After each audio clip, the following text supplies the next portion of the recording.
Hi, and welcome to Talking Wildfire.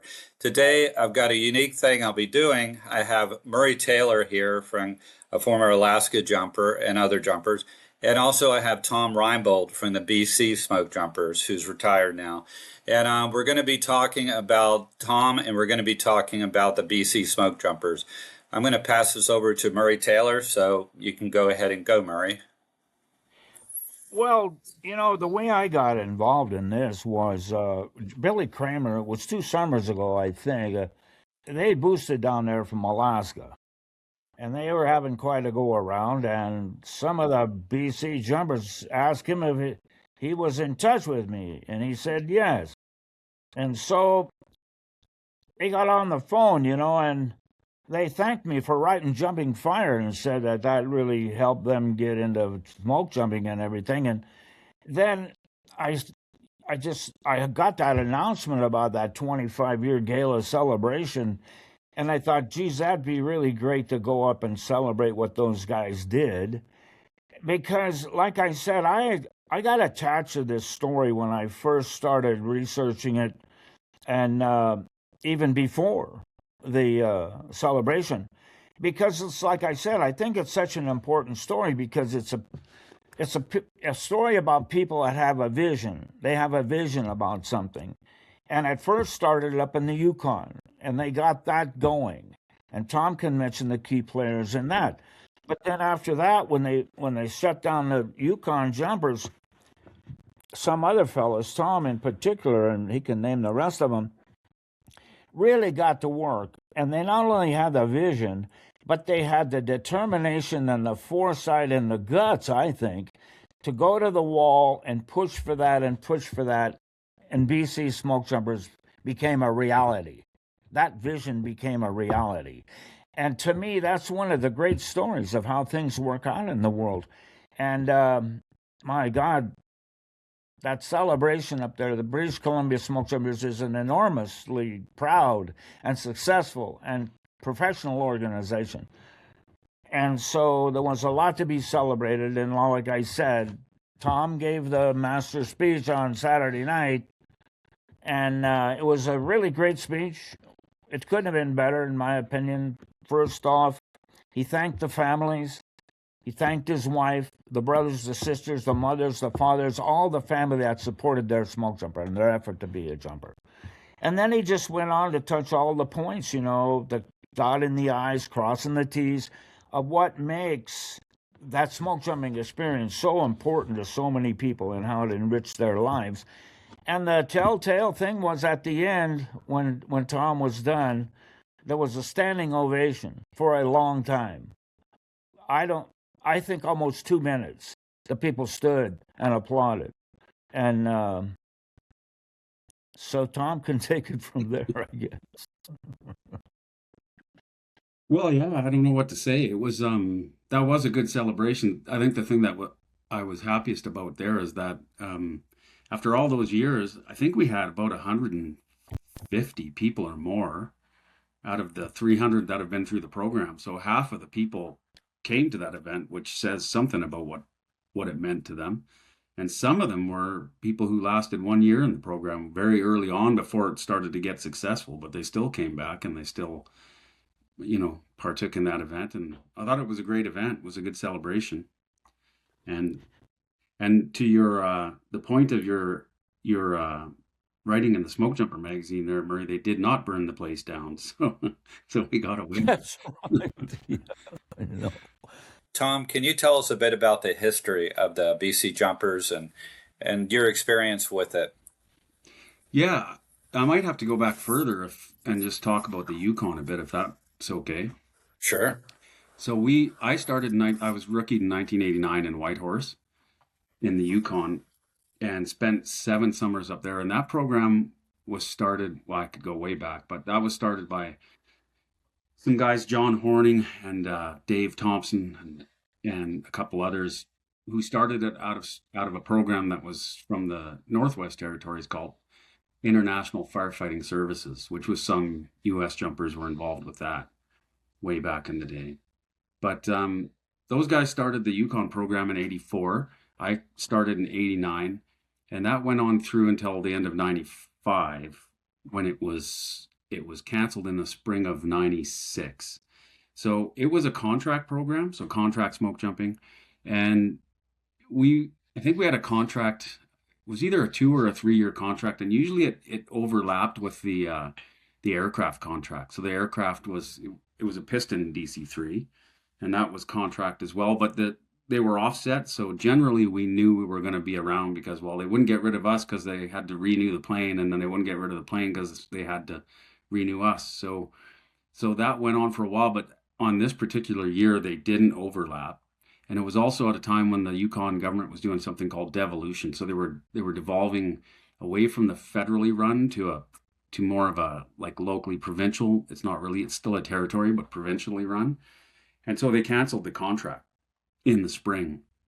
And there was a few of us that were up there, who had moved up there, who were just planning to jump. We didn't really have any other plans in life. So when that happened, it kind of left us a little high and dry. And I was one of those guys, and I had to quickly scramble. I knew I didn't want to. I was a little, probably a little bitter at the Yukon about it all, and just didn't want to work there without smoke jumping. So I decided to go to BC. That's where I grew up. So I knew some people in fire in my hometown, so I went back to my hometown and got a job pretty quickly in fire as one of these. I don't know if you'd have something equivalent in the U.S. program, but it's not like the FMO or the officer, and it's not the assistant. It's like these seasonal sort of fire positions. They're kind of like first. I don't know what you'd call them, but we call it back at the time we called it a protection assistant. Now they call it a wildfire assistant. And so I got one of those jobs, and I ended up. I think they gave me lookouts and fire wardens was my area that I was supposed to look after my first year, which I took care of in about 2 weeks. And the Northwest Fire Center, which is in Smithers, it's set out of Smithers, BC, and I was in a little town called Burns Lake. And they don't get a lot of fires. It's just off the coastal range on the west coast of BC, northern BC. So after I'd got the lookouts and the fire wardens ready, I spent the rest of the summer in the rain. And the only action I really got was they asked if anyone, I think they called me one day and said, "You're a northern guy. Do you want to go back up north?" And I said, "Sure," because they had a spike base in Watson Lake. So I went to Watson Lake and I spent 6 weeks there doing nothing as well, but at least I was in the north hanging out with people. And while I was there, there were these IA crews, initial attack crews, hell attack. And by this point, I'd already decided I was gonna shoot myself in the face if I kept doing this job. I'm kind of half joking, but it was a pretty slow job, and I'd already decided that by that point that I wanted to get smoke jumping going in BC. So I spent the entire 6 weeks I was up in Watson Lake talking to these crews and telling them that we were going to I was going to get this program going, and I was trying to get them worked up and invited to come and do it. But that was basically the kickoff of the BC. So I spent the rest of that summer writing the first proposal to get it going. And yeah, I can keep going on that train if you want as to how that went down. But what year was that, Tom, and what happened after that? That was in 1996, and there was a so after the Yukon program got canceled, the director at the time, a fellow by the name of Jim Dunlop, he ran the BC Wildfire Service. It was called the Protection Branch back then. And he was a really entrepreneurial, forward-thinking guy. Came out of Lower Post, northern guy, fire guy, no nonsense. I don't even know if he had grade 12. And just the type of guy you want running your fire organization. He was really good. He wanted a flat organization. He didn't like pyramid style sort of org charts. He wanted everyone to have access to him. So he's the one that broke the protection branch, as they called it, away from the mainstream Forest Service in British Columbia. So it was a standalone fire organization. That was one of his many big things that he did. Anyway, after the program was canceled in the Yukon, John Horning he used to do a lot of contract fire through BC, so he knew Jim personally, and phoned him up and sort of said, "Hey, do you want a smoke jumping program?" And Jim said, "Yeah, I'd be interested in that." So John called me, flew me to Vancouver. I was in school at the time, but I took some time away, went down, wrote a proposal with Gator, who you met there, Murray, or Yeah. chatted with. Gator and I wrote a proposal, and we went and we met with Jim, and John was with us, and he was really excited, and it looked like it was going to be a go. And so I went back to the Yukon, and Gator stuck around, and he went back for a second meeting, but there was a third fellow there, and they went into the meeting, and Jim, he had this thing about cowboys. Everything had to be run his way, which I don't blame him in the least. It's his program. But he had this thing about cowboys and about people just doing their own thing and drinking too much and all the things we probably did. Anyway, he asked them some pretty pointed and leading questions, and they failed the test. And so John had left the meeting by this point. John, it's a great story. It's part of the book I've been writing, but yeah, John says Oh, he's never seen a meeting go from so bad or good to so bad so quickly, because he left and it looked like a done deal. There was going to be smoke jumping in British Columbia, but he was running several businesses at the time. So John hopped on a plane and he was flying back to Vancouver from Victoria. And by the time he landed, Jim Dunlop, rang him up on the phone. And I don't know um, what your tolerance is for language on this show, Mike, but he said, It's a low tolerance because of YouTube. "Oh, okay." Yeah. Anyway, Well, we're tracking. Yeah. Jim told him in no uncertain terms, "I don't know who those cowboys are you left here, but blah blah blah, and I never want to see them again." And that was it. Smoke jumping was over. So, or the dream of it in BC at that point. But that was a key thing, because John had faith in me to come down, and I had gone through probably 20 or 30 of his contracts that he had written, and I had taken bits and pieces out of all of them and pieced it together. I was the guy that pieced all of the stuff together, and Gator was the guy sort of looking at where would we put the program, what sort of stuff would we do. So anyway, fast forward, I went and did this gig in Burns Lake, and I spent some time, realized it was slow, and I decided, well, the director wanted it. He just didn't like those guys, and I wasn't one of those guys. Like, I wasn't in that. So that was a good twist of fate too. So so I spent the rest of the summer, because there wasn't a lot of fire, and I just wrote a proposal. Um, and at the same time, the last year I was in the Yukon. Sorry, if this is, you could tell me to shut up anytime, Mike, if it's a long story. No, you're doing great. This is interesting. Yeah. So the last year I was in the Yukon, I had this I'd been getting this pain in my chest, kind of like someone poking you in the chest with a finger, from the outside hard. So I went to the doctor, and he said it was nothing, but it kept bothering me on runs and stuff. So I went back to him, and he gave me a book on hypochondria, told me to read it. So I read this book. Yeah, it was kind of funny because I don't like going to. I was like, okay, funny. sure, whatever. So I let it go anyway, and I thought, well, he obviously thinks it's nothing, and he thinks I'm crazy. Anyway, that summer when I was fighting fire, this thing kept bugging me. My mom happened to work at the hospital. She was a head of the housekeeping department. So she said, well, just go in there and tell them you want a bloody x-ray. So I went in and got an x-ray for it. Didn't think anything of it. Then a while later, they came back. They're like, yeah, there's kind of something on the x-ray. So we're going to send you for a CT or an MRI, whichever one it was. I think it was a CT scan. So I went and did that, and I completely forgot about it. Finished fire for the year, and I was going to school on Vancouver Island. It's called Vancouver Island University now. Back then it was a college, Malaspina College. And I was in the middle of class, and Roland, my wife, showed up at the door of the class and said, "We got to go now." So we went to the doctor. I guess my doctor had found something on there, and we went to the doctor, and the local one that he had arranged, and they said, well, it's one of two things. It's either something called sarcoidosis or it's lymphoma, and one is bad and the other one's worse. So I was like, okay, I'll take the bad one. But it took about 2 weeks to sort that out, just going to oncologists and doing all this stuff. And during that time, there's a few sleepless nights laying there. And I wasn't really, I was in forestry, and I just picked forestry program because I worked in the forest. It wasn't because I had any sort of love for it. It was just seemed like the thing to do. And yeah, during that 2 week downtime, I just thought, if I was to die tomorrow, is this what I want to do? Do I want to be a forester? And the answer was no, I want to be a smoke jumper. So um, the final meeting with the oncologist, they said everything was good. He said it was sarcoidosis and it was asymptomatic, so it was a mild case of that, and they would keep monitoring it. Um, and so my mother had flown down, and we went out with Roland. We went out to dinner to celebrate. And she still tells the story, Roland, of sitting between my mom and I, and my mom said, "Oh, great, you going back to school?" And I said, "No, I quit."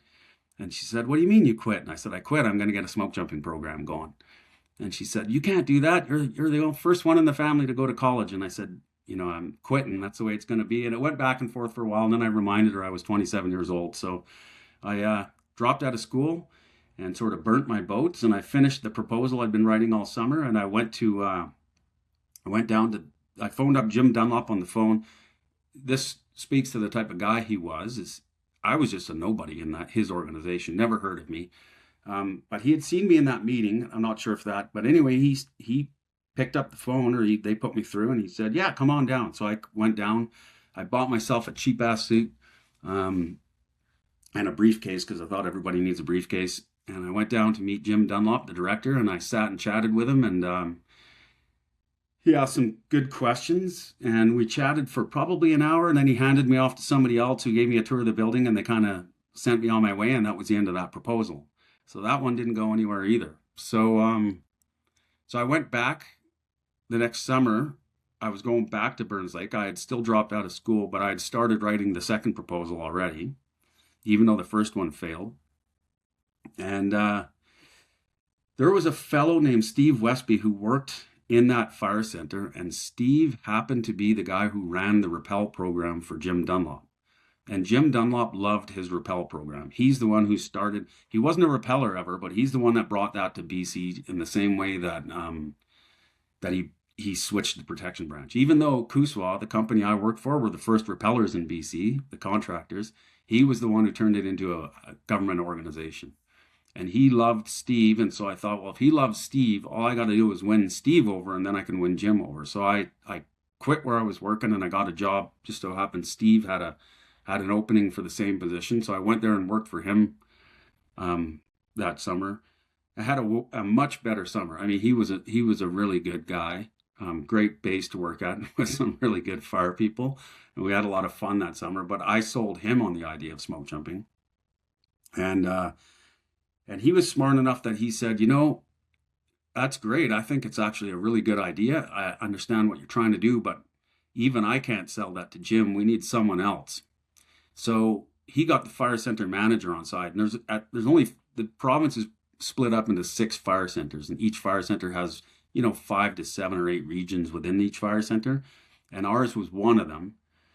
So another guy named Bruce Hutchinson started his life in fire as a lookout man, and worked his way up through the ranks too. Another fire guy who came through the ranks, which worked in my favor. And we chatted, and he was he was kind of a hippie, and old hippie guy, and he thought this was great. He was like, "This is the best idea I've ever heard." He loved this idea. So so I got him sold on it, but he's like, we need another fire center, because we don't get enough fires in this fire center. So we went down, and I gave a presentation to the next fire center over, a guy named John at the next fire center, and his group, and they voted on it, and they said yes too, to trying it. They would do a trial. So John had said yes, Bruce had said yes, Steve was on my side. So Bruce hired me for the winter to write this proposal. So I spent the winter writing this proposal, which got me duly hated by all the seasonal firefighters in this fire center, because there were only 3 or 4 seasonal firefighters in the BC protection branch at the time that had benefits. And if they cut you off by 8 months or something like that, you didn't get benefits. But because I got to go all winter, I got benefits. They didn't want to give you benefits. This was not what they wanted to do, but Bruce didn't seem to care that much. He laid me off for a couple weeks, but it didn't work out. I got my benefits anyway. To be honest with you, I didn't care about benefits. What I cared about was smoke jumping. So I spent the winter writing this proposal, which I had no experience with whatsoever, but I had a bunch of the documents and I had stuff I'd written for Jim from John's thing. And the internet was new at the time, so I searched the internet for proposals and I found one with a framework that kind of fit the bill. And I just started writing and I eliminated the sections that I didn't think worked, and the rest of it I just followed what it told me, and I wrote down a bunch of stuff, and I just yeah, I contacted aircraft companies. I contacted excuse me, I contacted companies for gear. I knew John Horning from the Yukon Smokejumpers and asked him if he'd sell me the old gear, and he said he would at 10 cents on the dollar. I had another stroke of luck that I had had is I was the first jumper in the Yukon to ever go to the States. They were smart. We used to dumpster dive for all of our parachutes out of Alaska.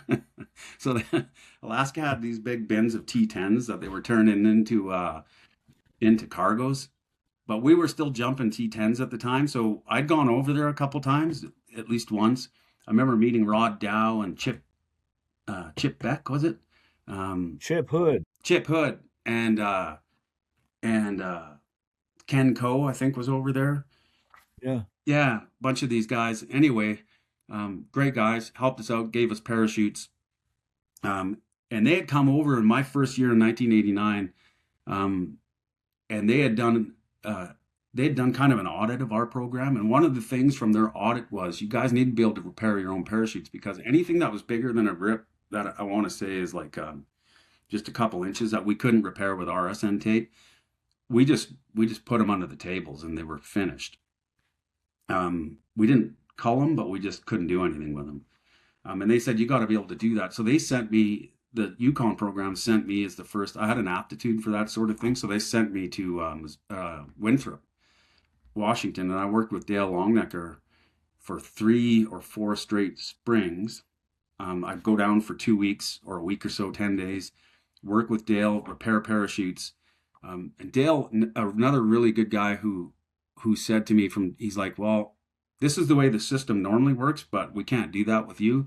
So I'm just going to train you as a master rigger from day one. And you have no rules up there. So just temper yourself. So I would just learn, the first year I learned floating patches and patches tied into seams. And I went back to the Yukon and I repaired, 100 parachutes.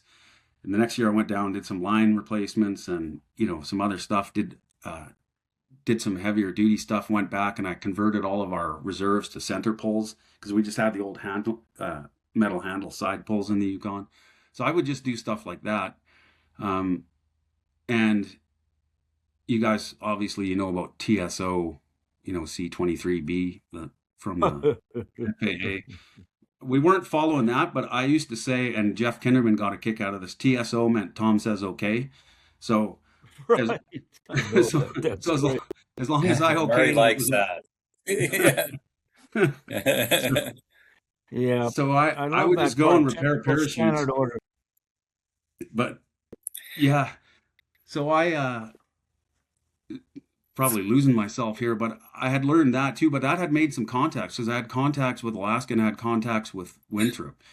So anyway, I finished writing this second proposal, went down with the fire center managers, and did a meeting in front of this room of probably 30 of these big, I was 28 years old, I think, and there was all these highfalutin government people that were in the meeting, and somehow like I told Murray, I can talk endlessly, as you can probably tell. So I talked away, and they bought into it. But Jim loved the idea, but he wanted some questions answered. But he was doing a test based on that first meeting he had with those guys that he threw out.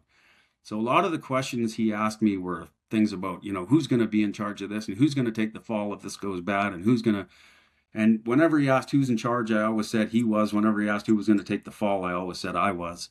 And he liked those answers. And so he said yes. And he gave me a $70,000 budget, which is what I said I needed, which was not enough money, but I figured out ways to make that work. And so we had a budget, and that was 1998. So I started in 89, I retired in 2024 was my last year. So I was a jumper for all those years, except 2 years I didn't have a plane. That's the way I like to look at it. So, but we finally got ourselves a plane again, which was also a big story, but probably I could go on forever. But anyway, 1998 was when they said yes.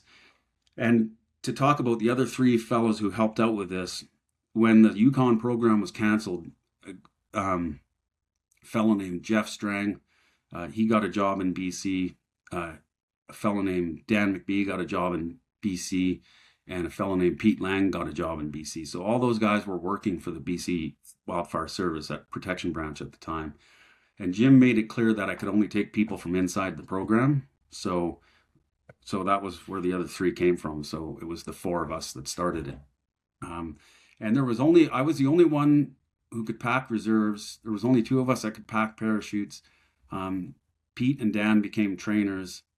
Dan did a lot of the writing of the training manual and stuff, like piecing stuff together. And the four of us trained 16 new was it 16? 15, 16, 18 new jumpers the first year in 1998.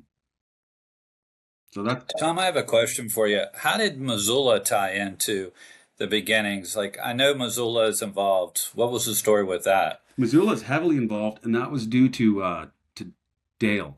So when I phoned after I got the yes, and I had always been in contact with Dale quite a bit through this Longnecker, just just asking him if I get this thing to go, can I steal some parachutes? I knew we couldn't use T10s anymore, but I knew that the U.S. Forest Service had just switched over to the 14s a year or two earlier, so I was hoping that I could borrow some 12s just for the trial period until I could convince BC to give us a budget for 14s. I needed to do it really cheap to get them to say yes.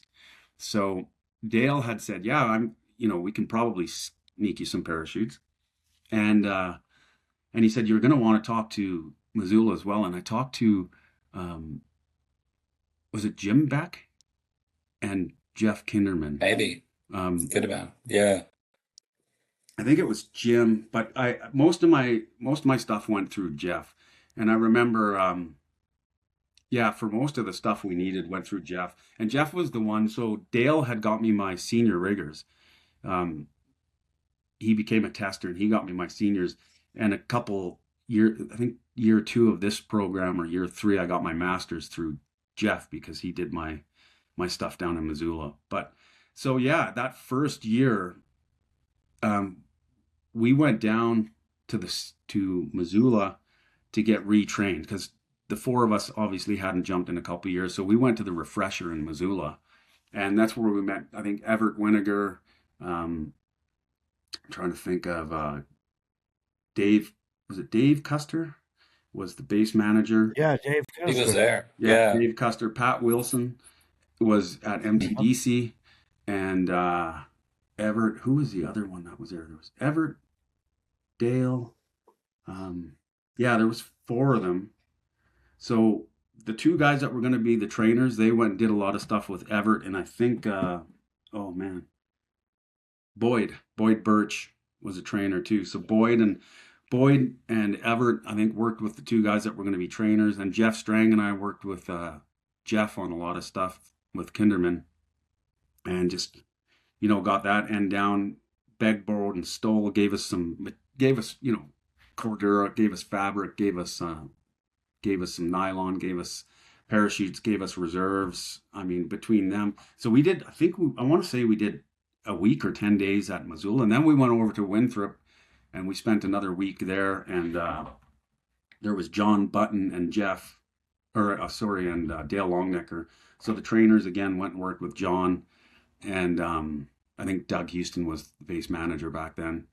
And then I worked with Dale. That might have been when I did my senior riggers, was that year right there. And then got a bunch of stuff from them too. And then we drove back up. So we had the parachutes.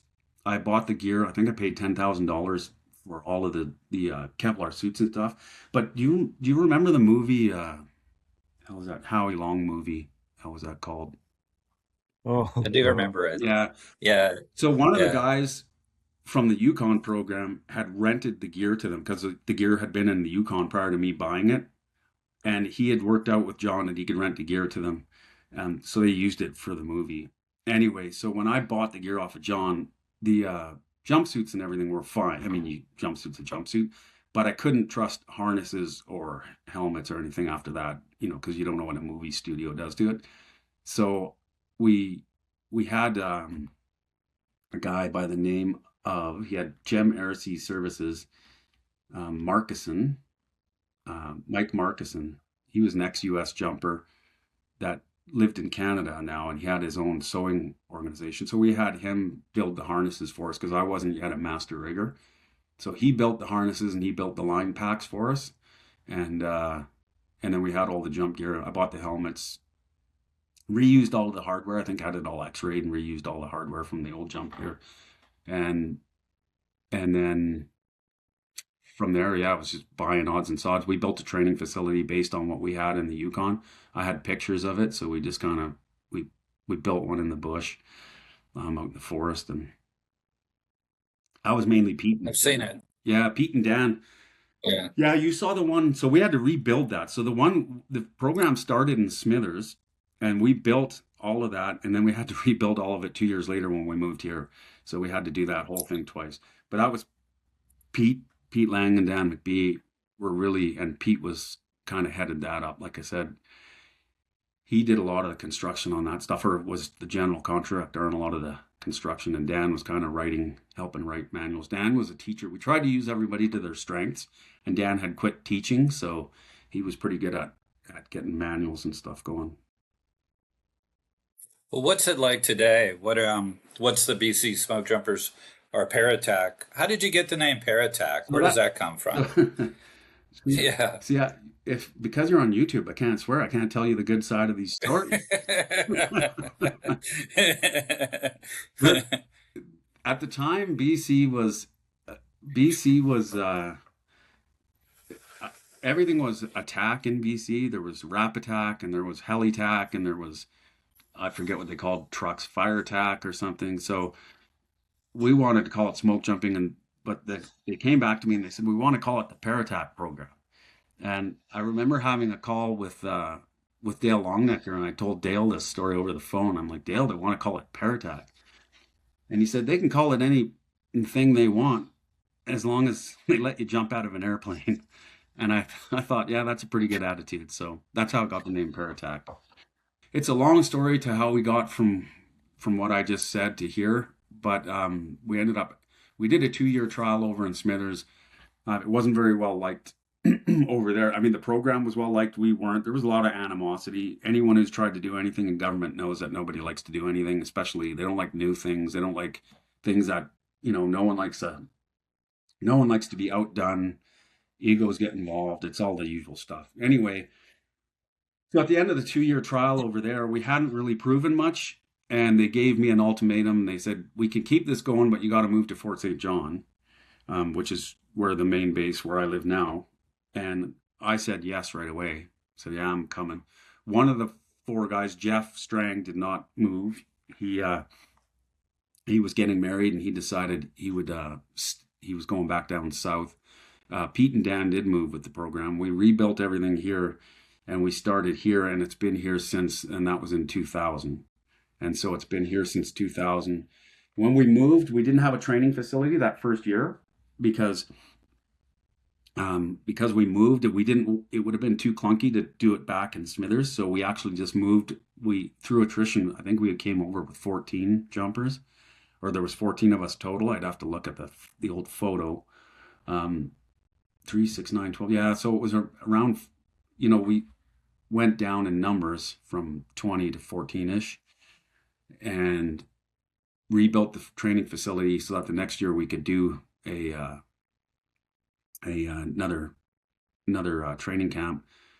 All of those years too, the first 3, I think I want to say the first 3 or 4 years, every spring we went to Missoula, and every spring I would refresh. A lot of times it was just me. The first couple of years, I think the other guys came. After that, it was just me going down to train with Jeff, and to steal more equipment. I remember one of the stories is we wanted to switch. I had switched all those T10Rs to center pull parachutes or reserves. So we had used those for a few years, um, but the U.S. Forest Service was switching to the 14R, so they had the 12Rs now available. So I asked Jeff that year. I went down and I rented a vehicle. I used to go in forestry vehicles, but they're just usually crap. So I had rented they let me rent some sort of little, how was it? It was like a Chevy Blazer or something. So I went down there, and as usual, when I left, Jeff and those guys had me loaded up, and I was loaded to the top of the roof in this little SUV with just reserve parachutes and pack trays and all the usual stuff that I was swiping from the Missoula base. And I left at like 4 at the end of the day on Friday. I left at 4 and I made a beeline for the border. And I think I got there sometime around midnight. I can't remember what the drive is, but I got there around midnight, and I rolled down, I rolled down the window, and the guy, and I think I was 30 at the time, and and looked probably about 22. And the guy says, "What do you got in the back? You got anything to declare?" And I said, "Oh yeah, I just got all these parachutes and stuff." And he goes, "Parachutes? Where you got paperwork for this?" And I said, "Oh yeah, I got paperwork." So I had the paperwork that they gave me, but I had no paperwork to cross borders. And this this guy's like, "You can't just cross borders with parachutes." And I said, "I work for the government. I can do this stuff." Anyway, he's like, "You got to pull over and come in." So I pulled over and I went in, and he went out, had a look at all these like he didn't pull many of them out. There's bag after bag of these clear bags of reserve shoots and stuff. So he's like, you're going to have to drive around. You got to get the paperwork done. You're going to have to go to another thing. And I was all apologetic. And I played the part of stupid, like, I don't know what I'm doing here. I'm just trying to start this jumping program. Anyway, he phoned over to the other border crossing that I was going to have to drive to. And they chatted for a bit. And at one point, he's like, yeah, that's what I was thinking. And he hung up the phone. He's like, "Just get out of here." So I hopped in the truck and drove away with the parachutes. But yeah, now it's 60 at this base, I believe, in the 60 range. And then there's a second base in Mackenzie, British Columbia, in the Rocky Mountains, which this base uses a turbine Doug still, DC-3. In fact, I think it's the old one from, is it Redmond that had one? It's that old one. It's been refitted, but that's the same plane. And then they use a Twin Otter in Mackenzie, and there's another 20-ish jumpers there, 20, 25. So 80-ish total. What's the difference with I've been to both of them, and what's the difference with Mackenzie? I know it's different. Is it a satellite? What is that? No, it's a full-blown base. The issue always has been, though, is, and it's getting there now, is BC runs a little different in terms of one of the downfalls here for running a program like this is they don't just give you a funding envelope. They have something called FTE, so full-time equivalency. So they have positions, and we always had to try and dovetail into positions that were available. Really, there should be 2 bases, and there should be like an overseer of smoke jumping in British Columbia. There should be someone who like maintains the integrity between the 2 bases. Because at the time when it started, they didn't have the expertise. So I kind of like the fellow who ran that zone before it had jumpers. He was the one who approached me. He was having some retention issues with people. Really smart guy, though, really good firefighter. And he's like, we should just start jumping here. You seem to have good retention. I was all for it. So that's how we started it. We didn't even have a plane when we first started. We went to the fire center manager. He approved it. We said we would make it work, and we did. But it was clunky. We had to do our practice jumps. We'd get them to boost, and sometimes it bought us new territory too. But over the years, they gained, they've got the experience and they've gained the expertise and the technical knowledge they need. So it's basically a fully operational second base. But there's a bit of clunkiness with getting both of the planes to work together in the operation within the fire center. There's still some bugs to iron out, but they're just 2 fully operational bases now. They use a Twin Otter on contract, and we use the Doug, and it was both out of Ken Borick era, who used to provide planes to the U.S. as well. the program now after you've walked away from it? Are you proud of what you created? Uh, yeah. I mean, probably just my personality. I always look at things you could do better or could have done better. But yeah, I mean, the goal for me was to create what I had in the Yukon. I, I, to me, when I jumped in the Yukon from day one, from jump one, from the first day I arrived at that bunkhouse, to me, it was like a family. Like I'd arrived home. So when it got canceled, that's all I wanted to recreate. We had a lot of fun. We worked together. We lived together up there. We lived on base, um, worked together, played together. You know, a lot of us traveled together in the off season. It was just one big family. And when you lose that, and not only that, I mean, everyone knows smoke jumping is an efficient way to fight fire. It's effective. It's efficient. So I just wanted to get that back. And when I got it back, I wanted to improve on the things that I saw that we had done wrong in the Yukon. And but I wanted to keep the fun, you know, like we probably were a little too much on the fun side of the Yukon. Maybe few too many nights of shenanigans. But we always took the job serious. But I wanted to keep the fun, but make it maybe a little more presentable for the government organization, so that would have longevity. So yeah, I'm proud of some stuff, but there's always stuff you could have done better. Murray, do you want to add anything? Do you got any ideas? Oh yeah, a couple things. I think Tom speaks to the way you did stuff up there to me anyway. Was that TSO thing, that technical standard order? That when Kinderman said that means Tom says okay. I think that showed how your character and your drive played into that. And the guys down, Dale Longenecker, Jeff picked up on that, and the other people that helped you. And then the other thing that always cracked me up, the way I understood it, one of your ex-jumper buddies asked you, when you said you were going over to Penticton for that 25-year gala, Yeah. he said, well, why are you going over there? And you told him just to make sure they don't burn the place down. And it was wonderful there because, boy, oh boy, on Friday and Saturday night, we stayed in that lakeside thing with a view of the lake, and the guys were going up and down the hall, slamming doors and making a racket and just having the best time. So I'm proud of it. I'm proud that it exists, and I think it's an extremely successful program.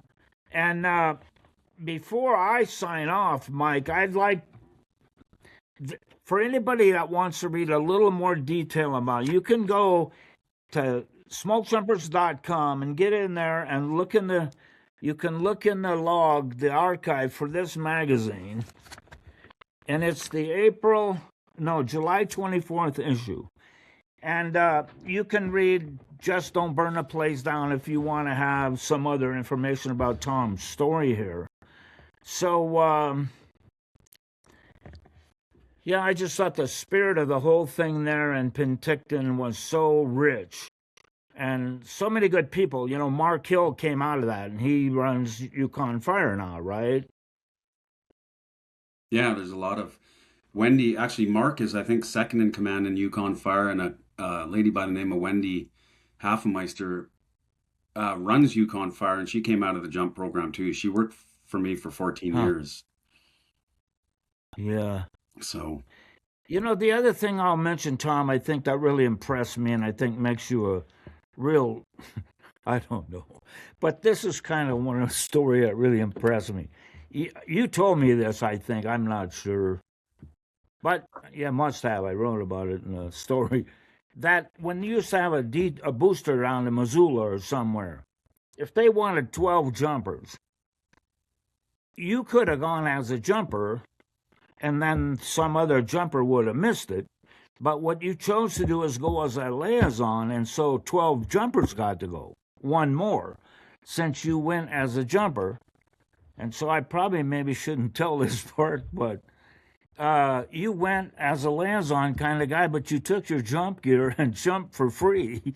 And so that says a lot to me about, the kind of bro you were in that program. Yeah, well, part of my style was I never wanted to take from the people in the program, and I realized early on that I couldn't. I was happiest as a jumper. I never intended to run this program. That wasn't really what I had in mind. It was by default because I was the guy that got it going, and maybe that's the best way for it to be. Um, and then it was early on in the program I realized that I had to step up, and that those days of just having fun were kind of, not to say over, but I had to do it more vicariously through the crew. So then I tried to just make it fun for them, not take from them. But I also tried to, you have to jump. A jumper has to jump. So I would go down, yeah, on those stories, I would go down as a liaison and I would set up. They needed like every second day check-ins, so I would set up and I would pre-write the check-ins that they wanted, and then I would just get on the jump list and go and jump. And I would tell anyone who was back, and I told all the guys, if any of you is back in base, just press send. Like, here's my passwords to all my stuff. Just press send and get this back to keep the beast fed, and then I can go and jump too. And then we all just jumped. And if anyone got, the risk was if anyone got hurt, I suppose I would have been fried. But I did that. So I became a manager in 2018. Well, at the end of the fire season 2017, I started running this fire center, the Prince George Fire Center, and that was on purpose because I knew that someday everyone has to finish, and I thought I could advance the program further as the manager for my last few years than I could as just the base manager. So as the whole fire center manager. And it also protects you from, you never know who your boss is going to be. So if I was the boss of the program, I thought that would be a better place for me. But I never asked, and no one ever said I couldn't. But managers never went to fires. Most people in the FMO position here never go to fires. But I jumped a fire every year I was a manager. I would take a weekend off or take a week off, and I would just go jump fires for free. And I figured they couldn't tell me what I couldn't do on my holidays. So I would go and jump or spot or both, spot for a week and jump for a week. So, yeah, so I got to do it right to the end. And then after I retired, I went back and jumped for another season just as a jumper, and then fully retired. But I jumped every year. I jumped every position I was in. So deputy manager, fire center manager. Yeah, Tom, I remember what you said when the subject of you coming back and jumping after you were retired from being the manager. You said, because I can, and because it would make the perfect bookends to my jumper career. Yeah, and it did. Everyone remembers their first year, because I mean, you have no responsibility. Your responsibility really is just to be a good jumper. And so from the day I started the program, I had a lot of responsibility all the way up through being a fire center manager. So I wanted to go back and just be a jumper again for a year and not have to worry about, um, instead of worrying about 350 people, I could worry about one. Well, I don't know if this applies or not, and you can edit this out if you want, Mike, but it's my impression that the BC jumpers have pretty good years, and, they jump 10, 11 fires a year, and so they're kept busy. Something terrible's happened down here to the Forest Service jumpers. In 2000, 2001, and 2, right in there, they only averaged 3.9 fire jumps a season. And I can tell you that hurt the esprit de corps and the pride of jumpers when they were kept on the sidelines. And some of the worst fire seasons, they were. And so that's, I hope, turning around now. It has for the Reading base. They averaged 9 last year. So I think one of the things that probably keeps the spirits high with you guys, you get quite a bit of work, right? Yeah, there's a fair bit of work, and it's you know part of the strategy when we started it. My idea was, because I came from a private contractor, like I said, there's always a hatchet over your head. So I tried to keep that mentality working for the government. So the way I sold it was, I told the crews we had to service the client. And who's a client? Everybody's a client. The crews that you meet are clients because we want to steal the best crew members from those crews, and we want them to become smoke jumpers. So they're clients. So we don't want to be, cocky, arrogant, whatever. Everybody knows those people that roll into a base and think they know best and treat you like crap. We didn't want to be those guys. We wanted these to be our clients. When we went to another zone, we wanted, to service the client. If they didn't have fires, we'd mow their lawns and clean their toilets and do whatever they wanted because we're servicing the client.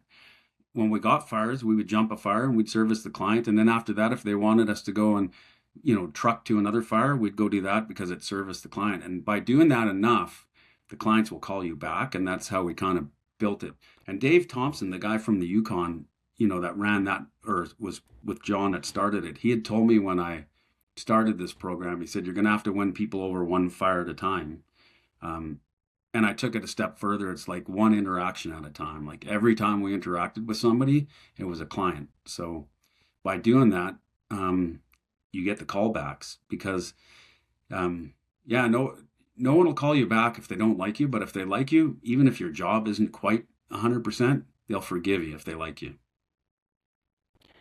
How many fire jumps do those guys average up there?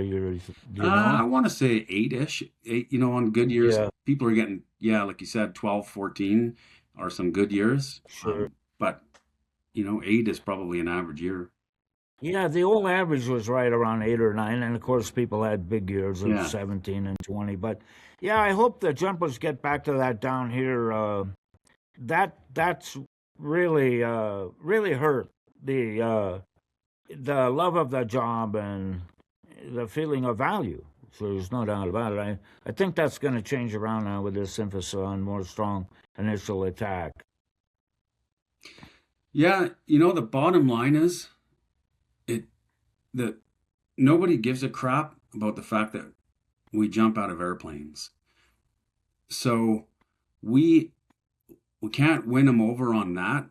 What we have to win them over is on other things. Like, in some senses, jumping out of airplanes into fires is a strike against us because it's something that people are, it's one of those things that people will be afraid of or decide they don't like it before they've ever seen it. So for me, I always thought you have to win them over.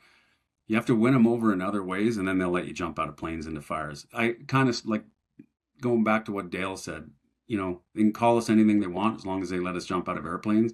Same thing applied when we did work for them. Like, we'll do whatever you want as long as you let us jump out of a plane once in a while. Well, Tom, did you say you're writing a book? I am, yeah. I'm actually done the writing part. It's kind of, we're editing it now. When you get it done, get a hold of Chuck Shealy with the magazine, and you know who I'm talking about, right? Smokejumper magazine. Yeah. And make sure that he'll put it in there because it'd be good to read. Yeah, and most of it. So just make sure get a hold of Chuck. Yeah, and it's basically the long version of what we chatted about today. A lot of it is just how this program came to be, because there's a lot of twists and turns that in a lot of ways it shouldn't have happened, but somehow the universe conspires in your favor if you just don't give up. Yeah, well, I said the thing that interested me more about it than anything, it was a tale of bold leadership. And to me, there's only one kind of leadership, and that is bold leadership. And I think I see some of the stuff down here used to have a lot more bold leadership than, and that was always a super ingredient of a successful fire program, in my opinion. And we had that in Alaska. We had all that. And I wrote about that in a couple books, more or less crazy, for one, by Al Dutton. You guys, I got something to add real quick. I was a West Yellowstone jumper, Forest Service jumper, and we always saw BC jumpers as our cousins. And so you guys are in the family. And just to add that in with people watching this is that We also have Russian smoke jumpers and we have Mongolian smoke jumpers. And right before we met the BC jumpers, we met the Russians. And the Russians are also, we consider within our group, but we don't see them much anymore. But they have a very unique story also, like the BC jumpers. And sometime in the future, I hope to have you back. And Tom, we can talk about the story of the Canadian smoke jumpers because I know it's pretty fascinating and it's deep. Yeah, it's another good story. Okay, thanks a lot, both of you guys, for being here today. It's much appreciated. Murray, do you want to add something? No, just Mike, thank you. I think it's great the way you get us together. I think this documents a very important story, and it's here now forever. And so, Mike, thanks for talking wildfire. You've got a lot of, I give you a lot of credit. Good job. Thanks, Murray. Okay, see you guys. Thanks Okay. for having me. See you later, Tom. We're doing this for all of you. If you like what we're doing, please give us a thumbs up, hit the subscribe button, and leave a comment below. See you next time.